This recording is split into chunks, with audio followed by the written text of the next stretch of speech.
Fairy tales किसे अच्छी नहीं लगती। हम सभी फेरी टेल्स को सुनना चाहते हैं और उन्हें जीवन में घटते देखना चाहते हैं, अपने ना सही तो किसी और के सही।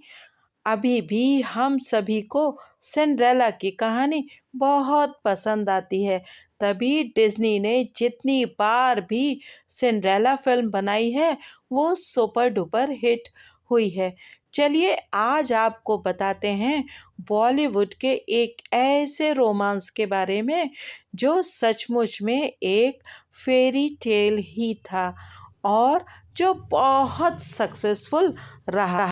जी हाँ, आज मैं आपको बताने जा रही हूँ ऋषि कपूर जी और नीतू सिंह जी का रोमांस, और वो भी किसी ऐसे वैसे सोर्स से नहीं, खुद ऋषि कपूर जी की जुबानी, जो उन्होंने अपनी ऑटोबायोग्राफी खुल्लम खुल्ला में लिखा है।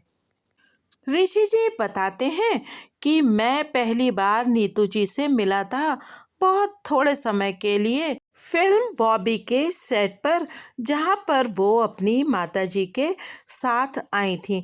उसके बाद जहरीला इंसान के बाद हम दोनों को एक साथ बहुत सारी फिल्में मिली और नीतू जी अपने काम में बहुत ज़्यादा बिजी भी थी। हमने एक दूसरे को देखना शुरू कर दिया और हम लोग एक दूसरे के साथ सीरियसली इन्वॉल्व हो गए अमर अकबर एंथनी के शूटिंग के ख़त्म होने के बाद। वो बताते हैं कि उस समय किसी लड़की के साथ दोस्ती करने का मतलब था कि आप एक साथ पार्टी में जाइए और हाथ पकड़िए और स्लो म्यूजिक पर डांस कीजिए, बस इतना ही। ऋषि जी उस समय एक एलिजिबल बैचलर थे, क्योंकि केवल 21 साल की आयु में भी वो बहुत ज़्यादा पैसा कमा रहे थे, बहुत ही ज़्यादा फेमस थे और एक बहुत ही प्रतिष्ठित फिल्मी बैकग्राउंड वाले परिवार से आते थे। बहुत सारी लड़कियां उनकी तरफ आकर्षित थीं।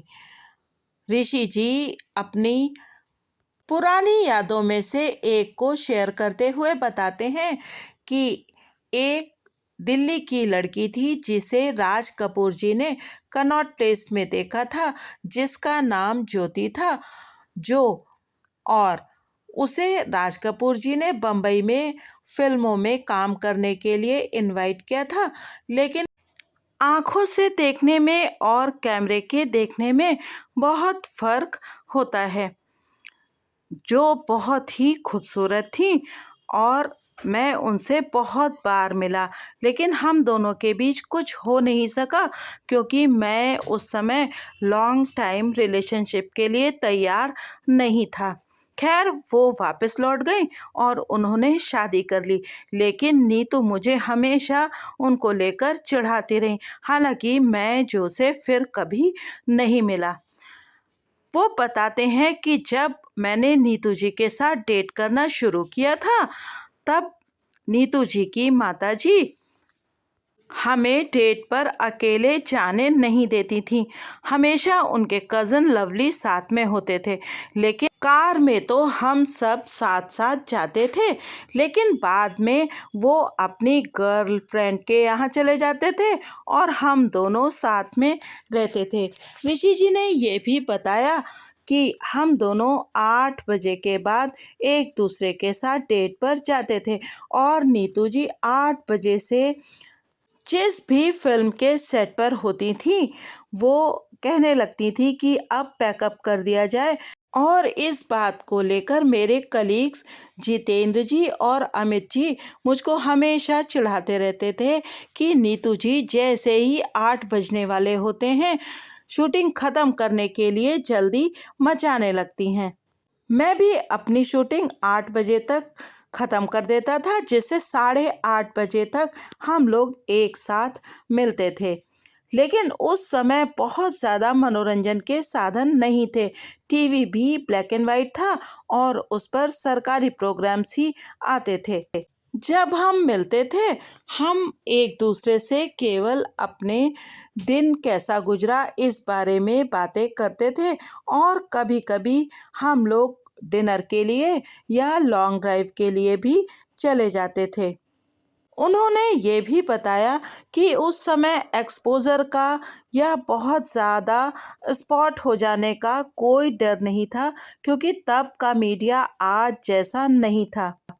तब कोई पेपराज़ी कल्चर नहीं था और सब कुछ बहुत छोटे स्तर पर था और ज़्यादातर पत्रकार हमारे मित्र थे।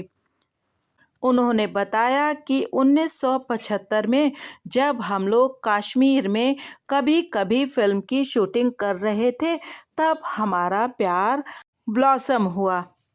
मैं शूटिंग के लिए पेरिस गया था और वहाँ पर जाकर मुझे जब नीतू जी की याद आई, तो मैंने उन्हें एक टेलीग्राम भेजा जिसमें लिखा हुआ था, सिखनी बहुत याद आती है। बताते हैं वो टेलीग्राम पाकर नीतू जी खुशी से उछल पड़ी और वो सबको उस टेलीग्राम को दिखाकर कह रही थी, देखो वो मुझे मिस करते हैं। कश्मीर ने हमारे जीवन में और हमारे रोमांस में एक बहुत बड़ा पार्ट अदा किया था। हम लोगों ने वहाँ पर अलग-अलग स्थानों पर बहुत सारी फिल्मों की शूटिंग करी। जब हम लोग कुछ समय तक डेट कर चुके, तब हम लोगों ने एक दूसरे को बाबा कहना शुरू कर दिया और फिर बाबा से धीरे धीरे वो कब बॉब हो गया, हमें पता ही नहीं चला। आज तक नीतू मुझे बॉब ही कहती हैं। हालांकि पहले पति का नाम लेने का रिवाज नहीं था। मेरी माँ भी मेरे पिताजी को यानी राज कपूर साहब को जी कहकर या सुनिए जी कहकर ही बुलाती थी। मगर हाँ, जब वो प्रेस के सामने होती थी, तब वो उन्हें राज जी कहकर संबोधित करती थी।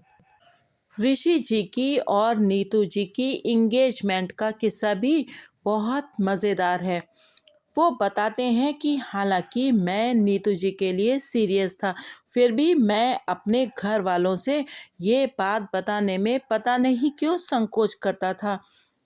मुझे डर लगता था कि अगर मेरे पिताजी को पता चल गया कि मैं किसी लड़की के साथ समय बिता रहा हूँ, तो क्या होगा।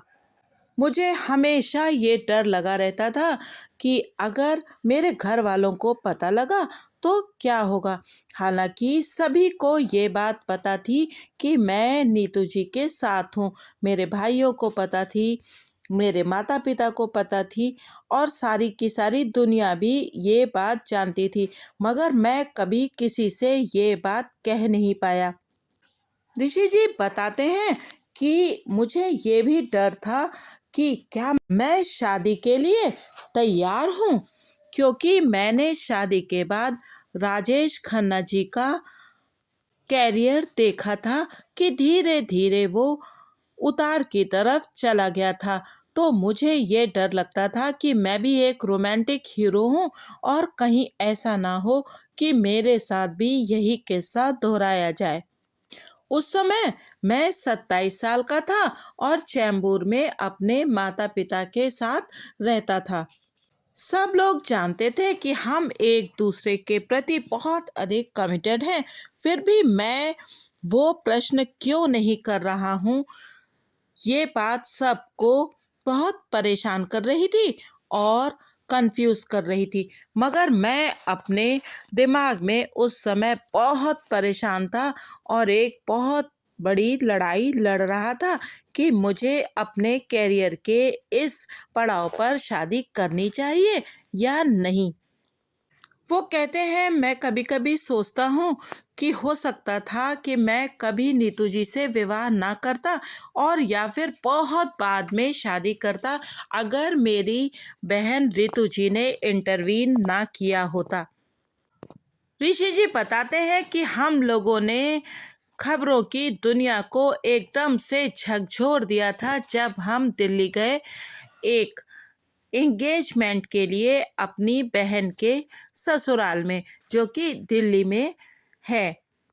और वहाँ से जब मैं लौटा और नीतू जी लौटी तो हम दोनों के हाथ में अंगूठी थी। ये किस्सा बहुत ही मज़ेदार है। ऋषि जी को बिल्कुल अंदाजा नहीं था कि उनकी बहन ने उनके लिए और नीतू जी के लिए क्या प्लान किया है, पर उनकी बहन रितु जी ऋषि जी के दोस्तों फिल्म निर्माता रमेश बहल जी और रवि मल्होत्रा जी के साथ मिल करके एक प्लान बना रहे थे और उन लोगों ने सारी की सारी तैयारी कर रखी थी।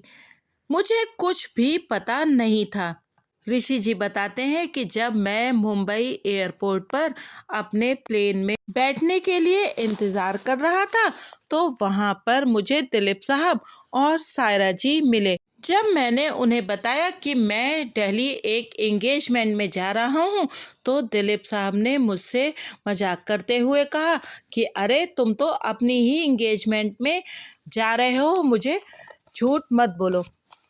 और वो बात कितनी सच साबित हुई।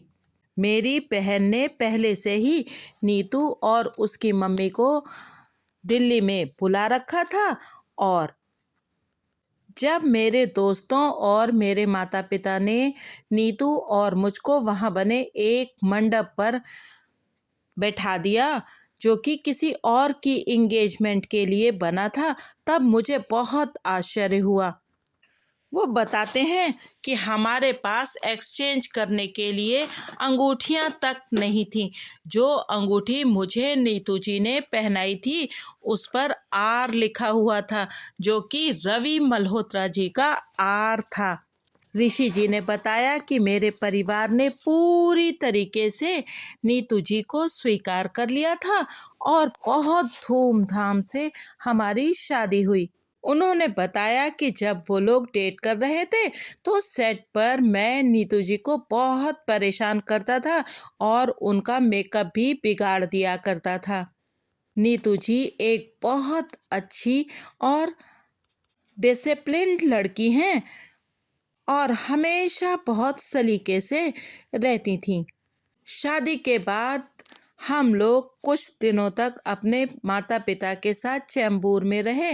वहीं पर रिद्धिमा जी का जन्म हुआ 15 सितंबर 1980 को। ऋषि जी की और नीतू जी की शादी हुई थी 22 जनवरी सन 1980 को। रिद्धिमा जी के जन्म के बाद 2 साल बाद जब 28 सितंबर 1982 को रणबीर जी का जन्म हुआ, तब तक हम लोग केसर विला पॉली हिल में शिफ्ट कर गए थे, जो नीतू जी की मम्मी राजी सिंह जी का घर था। ऋषि जी कहते हैं तब मेरे बहुत से दोस्त मजाक करते थे कि दो घर जवाई पॉली हिल में रहते हैं, यानी मैं और दिलीप साहब। दिलीप साहब भी सायरा बानू जी की मम्मी जी के घर नसीम बानू जी के घर पर रहते थे। ऋषि जी बताते हैं कि हमारे दोस्त हमें एक आइडियल कपल कहते थे, लेकिन सारे विवाहित जोड़ों की तरह हमारे बीच भी झगड़े होते थे, पर हम कभी अलग नहीं हुए और ये सच भी रहा। ऋषि जी जब तक इस दुनिया से विदा हुए तब तक वो नीतू जी के साथ ही रहे। दोनों में बहुत बार लड़ाइयाँ हुई। ऋषि जी कहते हैं हम लोग बहुत बार एक दूसरे से बोलते नहीं थे और एक दूसरे को साइलेंट ट्रीटमेंट देते थे, लेकिन ऐसा कभी नहीं हुआ कि हम दोनों कभी अलग रहे हों या ये बात हमने सोची भी हो। वो बताते हैं कि नीतू जी खाने के मामले में बहुत स्ट्रिक्ट हैं। हमारे घर में केवल ब्राउन ब्रेड और ब्राउन राइस ही आता है। जब कोई मेहमान आता है तभी वाइट राइस यानी सफ़ेद चावल का उपयोग हम लोग करते हैं। लेकिन हाँ, जब मैं अपने माता पिता के घर जाता हूँ तब नीतू जी मुझे कभी कभी खाना पीना खाने की छूट दे देती हैं और रिद्धिमा जी और रणवीर जी भी बहुत ज़्यादा खाना नहीं खाते हैं। उन तीनों के हिस्से का खाना मैं ही मेकअप कर लेता हूँ। ऋषि जी ने बताया कि जब उन दोनों की शादी हुई थी तब नीतू जी बहुत अच्छा खाना नहीं बना पाती थी, लेकिन धीरे धीरे उन्होंने इतना अच्छा खाना बनाना सीख लिया कि कुछ चीज़ें तो वो पूरे शहर में सबसे अच्छी बनाती हैं और मुझे अच्छे अच्छे खाने खिला करके खुश कर देती हैं। वो कहते हैं कि वो मुझे क्रेडिट देती हैं कि मैंने उन्हें टेबल एटिकेट सिखाया और कैसे ये सिखाया कि फूड को बहुत अच्छे से सर्व किया जाए। पर नीतू जी ने मेरा घर और परिवार बसाया। जहाँ तक नीतू जी के काम ना करने का प्रश्न है, तो ऋषि जी ने ये भी बताया कि ये नीतू जी का खुद का डिसीजन था कि वो घर में रहकर बच्चों की परवरिश करेंगी। लेकिन अब जब उनकी इच्छा है तो वो फिल्मों में फिर से काम कर रही हैं। हालांकि वो कहते हैं कि नीतू जी को जल्दी उठना पसंद नहीं है और काम के लिए भाग दौड़ करना भी पसंद नहीं है। वो अपनी मर्जी से काम करना चाहती हैं। तो ये थी ऋषि कपूर जी और नीतू सिंह जी की लव स्टोरी। नीतू जी ऋषि जी के साथ बराबर बनी रहीं। 30 अप्रैल सन 2020 को ऋषि जी की मृत्यु के समय भी वो उनके साथ ही थी। फिल्म इंडस्ट्री में जहाँ पर रिश्ते रोज टूटते और रोज बनते हैं, वहाँ पर ये फेरी टेल रोमांस एक अलग ही स्थान रखता है। और नीतू जी ऋषि जी के जीवन में एक पिलर ऑफ स्ट्रेंथ की तरह बनी रहीं और उन्हें हमेशा सपोर्ट करती रहीं। अपनी इस आत्मकथा में ऋषि जी ने और भी बहुत सारी बातों का खुलासा किया है, क्योंकि इस किताब का नाम ही है खुल्लम खुल्ला। उन्होंने बहुत से मित्रों के बारे में भी बहुत अच्छे किस्से बताए हैं। वो किस्से बयान करेंगे फिर किसी दूसरे वीडियो में। आज तो मूवीज़ की सनीमा बाजी की तरफ से हम ये प्रार्थना करेंगे कि नीतू जी को ये शक्ति मिले कि वो ऋषि जी के बिना अपना जीवन अकेले बिता सकें, और ऋषि जी की आत्मा की शांति के लिए हम सभी लोग हृदय से प्रार्थना करेंगे। वीडियो को लाइक कीजिए, चैनल को सब्सक्राइब कीजिए। बने रहिए मूवीज़ की सनीमाबाजी के साथ।